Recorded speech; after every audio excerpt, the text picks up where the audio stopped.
Hello friends, welcome to silver line YouTube channel. பாருங்கள், இன்றைக்கி தமிழ் வருஷ பிறப்போட ஸ்பெஷல் தான் நம்ம பார்க்குறோம். மார்னிங் நான் பூஜா வீடியோ போட்டேன். இப்போ நம்ம என்னெல்லாம் மெனு பண்ணுன்றதை பார்க்குறோம். நான் சக்கரை பொங்கல் பண்ணியிருக்கேன், பாயசம் பண்ணியிருக்கேன், வடை, சுண்டல், கொஞ்சமாக ஒரு மாங்காய் பச்சடி பண்ணியிருக்கேன்.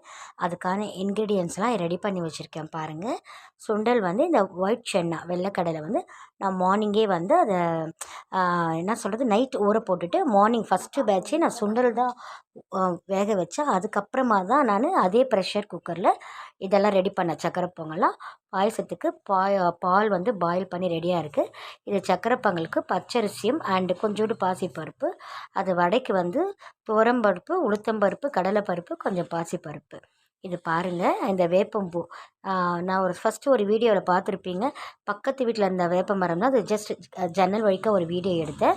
அப்புறம் பாருங்கள், சுண்டல் நல்லா ஒரு 5 விசில் கொடுத்தோன்னே நல்லா பாயில் ஆகிடுச்சு. அதுக்கப்புறம் கடுகு, உளுத்தம்பருப்பு, காஞ்ச மிளகா, பெருங்காயத்தூள், கருவேப்பிலை போட்டு தாளிச்சிருக்கேன். இது மேங்கோ பாருங்கள், கடுகு இதெல்லாம் போட்டு தாளிச்சிருக்கேன், காஞ்ச மிளகாலாம். அது மேங்கோ நல்லா கொஞ்சோண்டு தண்ணி ஊற்றி வந்த பிறகு வெல்லம் ஆட் பண்ணியிருக்கேன்.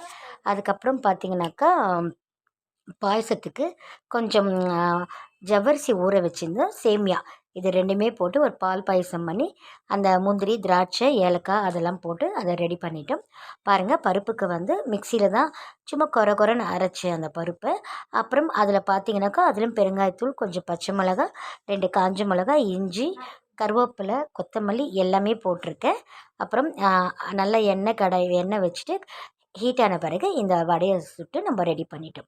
இதுதான் இன்றைக்கி நம்மளோட தமிழ் புத்தாண்டோட ஸ்பெஷல். தேங்க்ஸ் ஃபார் வாட்சிங்.